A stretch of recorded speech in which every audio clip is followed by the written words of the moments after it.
एक बार एक पत्थर की बहुत सुंदर मूर्ति देखकर एक आदमी ने उसके कारीगर से पूछा, तुम इतना सुंदर पत्थर की मूर्ति कैसे बना सकते हो?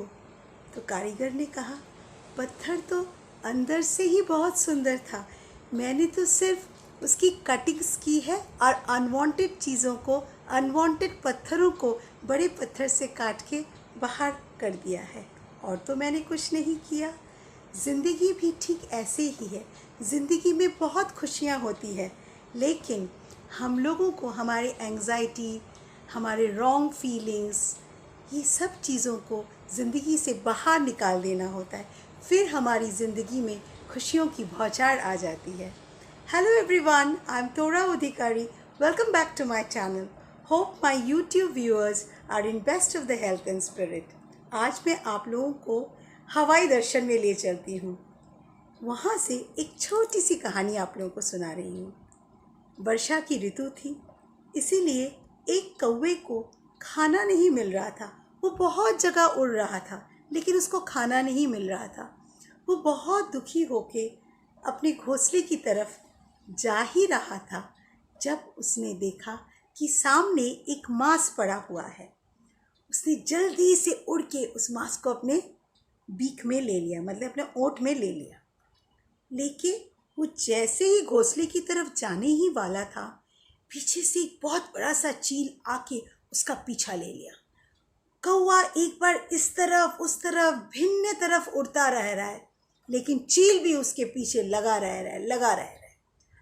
उस बहुत कष्ट हो रहा था कौवा को, क्या करेगा वो समझ नहीं पा रहा था। इसी बीच पक्षीराज गरुड़ ने ये सब कुछ देखा। देख के उसने कौवे के सामने उड़ के आया, और गरुड़ का ना बहुत बड़ा पंख होता है। वो अपने पंख से कौवे को समेट के अपने पंखों में उस कौवे को बिठा के बोला कि तुम क्यों इतना चिंतित हो, तुम्हें क्या हो गया है, तुम क्यों इतने डरे हुए हो? तो कौवा ने कहा कि सारा दिन से मैं उड़ रहा हूँ, मुझे थोड़ा मेरे बच्चों के लिए खाना नहीं मिल रहा है, तो समहाउ मैंने एक छोटा सा मांस जुगाड़ किया है, और देखिए वो चील मेरे को मारने के लिए तुला हुआ है मेरे पीछे। मैं कितना देर से उड़ रहा हूँ, मैं थक गई हूँ, मैं और नहीं आगे जा पा रही हूँ। तो गरुड़ बोल रहे हैं कि तुम जानते हो कि चील तुम्हें मारने के लिए तुम्हारा पीछा किया है? तो कौवा ने कहा, हाँ, वो मुझे मारेगा ना, मार के खाएगा, इसलिए वो मेरा पीछा किया। तो गरुड़ ने कहा, तुम मेरी बात मानोगे? तो कौवा ने कहा, हाँ महाराज, मैं ज़रूर आपकी बात मानूंगा। तो बोला, तुम्हारे जो ओंठ में जो मांस है उसको फेंक दो, देखो तो चील क्या करता है। तो कौवा गरुड़ की बात सुन के एकदम, जैसे ही गरुड़ ने कहा, उसने एकदम से अपनी होंठ से वो मांस जो है वो फेंक दिया। और कौवा ने देखा चील और उसकी तरफ नहीं आ रहा है, वो उस मांस की तरफ जा रहा है, और जाके उस मांस को उठा रहा है। ये कौवा देख पा रहा है। तो फिर गरुड़ ने कहा कि तुम समझे हो, तो वो तुम्हारे जान के पीछे नहीं पड़ा था, उसको भी खाने की ज़रूरत थी, उसको भी खाना चाहिए था। क्योंकि उसने देख लिया कि तुम वो मांस उठा रहे हो, बस इसीलिए वो उसका पीछे पड़ गया। तो ठीक है, बोला कि लेकिन अब मैं क्या करूँगा, मेरे बच्चों के लिए तो कोई भी खाना कहीं कहीं नहीं आज खाना मिल रहा है। तो गरुड़ ने कहा, मैं तुम्हें आशीर्वाद कर रहा हूँ, तुम जाओ, तुम्हारे पैर के नीचे कुछ ना कुछ खाने को ज़रूर मिलेगा, वो तुम अपने बच्चों को आज खिला के उनके मन को शांत करना। तो कौवा बहुत खुश होता है, वो गरुड़ को प्रणाम करता है और वो चला जाता है। जाके जब वो अपने घोंसले के उस पेड़ के नीचे आता है, तो देखता है सचमुच पेड़ के नीचे कुछ खाना है। तो वो खाने अपने बच्चों को खिला देता है। कहानी तो यहीं समाप्त हो जाती है, लेकिन ये कहानी हमें बहुत कुछ बोलता है। हमारे जीवन में खुशियाँ हैं, नेगेटिविटी भी है, कठिनाइयाँ हैं, परेशानियाँ हैं, लेकिन अगर हम समझ रहे हैं कि ये चीज़ मुझे परेशान कर रहा है, तो इट इज़ ऑलवेज गुड उस परेशानी को छोड़ दो। जिस तरह कौवा ने मीट को फेंक दिया था, ठीक उसी तरह हमें भी अपनी परेशानी, अपनी एंग्जाइटी को छोड़ देना चाहिए। लेकिन मैं जितना इजीली बोल रही हूँ, हकीकत में इतना इजी नहीं होता, लेकिन हम सबको तो ट्राई करना है ज़िंदगी में आगे बढ़ने के लिए।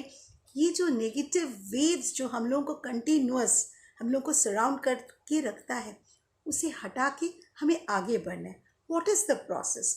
फर्स्ट प्रोसेस है, जब कोई कारणवश आपके या किसी के भी, you can also help others by telling this, किसी के जीवन में कुछ नेगेटिव थिंग्स आ जा रहा है, कुछ चीज़ों में वो अपमानित हो रहा है, लेकिन इसमें भी एक बात है, अनलेस एंड अनटिल आप उस अपमान को लेते हैं, आप अपमानित नहीं होते हैं। अगर कोई व्यक्ति ने खराब तरह से आपसे बर्ताव किया, वो उसका वे ऑफ टॉकिंग है, लेकिन आप हर बात को अपमान नहीं लीजिएगा। लेकिन अब आप ले चुके हैं अपमान, you are feeling very bad, you are negative, in that case हमें क्या करना चाहिए? सबसे पहला काम, we should take a notebook, take a pen, जो भी मन में आ रहा है, जो भी भरास आ रहा है, उसे लिख डालो। तुम्हें जो लग रहा है कि something has wrong has happen to me, write it down, point wise write it down. जो लग रहा है, जिसके प्रति खराब विचार है, वो भी लिख डालो, सब कुछ लिख डालो। लिख के उस नोटबुक को रख दो। 2 दिन बाद फिर से उस नोटबुक को खोल के देखो, बाय दिस टाइम हम लोग अपने आप को भी कूल किए हैं। By this time automatic by default ये हो जाता है, धीरे धीरे कूल हो जाते हैं विथ टाइम। खोल के देखो क्या क्या बातें लिखी थी। अब पढ़ के पता चलेगा कि इसमें से ज़्यादातर बातें already solution, you have got the solution. ये जो चीज़ जो लिख के, when once you write everything and express the negative feeling, it goes out of your mind. ये तो होगा ही, लेकिन इसके बावजूद अगर कुछ पॉइंट्स बाकी है कि नहीं, मुझे तो इसका सोल्यूशन नहीं मिला, 2 दिन बाद जब आप लोग कॉपी खोल रहे हैं, you yourself will search the solution, because you only know what is the solution. Others can't find solution for you. You have to find your own solution. उस समय बैठ के लिखना होगा, ये करने से मुझे ये, if I go in this route मुझे ये परेशानी होगी, if I go in this route I will have to face this problem, so which is the right route, अपने आप पता चल जाएगा। This is one process. दूसरा प्रोसेस है, एक पेज में लिख के डस्टबिन में फेंक दो। हम लोग डस्टबिन में क्या करते हैं, जो भी मैला होता है घर का, हम लोग डस्टबिन में फेंक देते हैं। डस्टबिन में फेंक दो। अगर लग रहा है वो और भारी है, burn that paper, no problem, burn that paper and think that it is totally gone, it's totally gone. इसको अपने माइंड से एकदम निकालने की कोशिश करो। If you try, you can do it, everyone can do, if we try our level best, we can surely do it. ये अगर हम लोग बाहर निकाल सके, and then first thing is bless yourself always, first से sorry, क्योंकि हमारे सबके अंदर भगवान का वास है।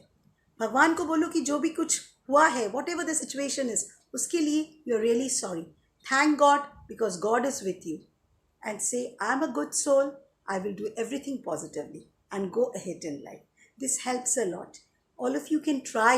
If you try, you can just overcome the negativity. It is not such a big factor that we can't come out of it. Okay? If you like my channel, please like, share, comment and subscribe my channel. If you have still not subscribed it, please subscribe my channel and press the bell icon which is just beside the subscribe button, and click on all notification to be notified whenever I post a new video. Hope to meet you very soon with a new story and a new moral. Till then, be happy and blessed. Bye bye friends.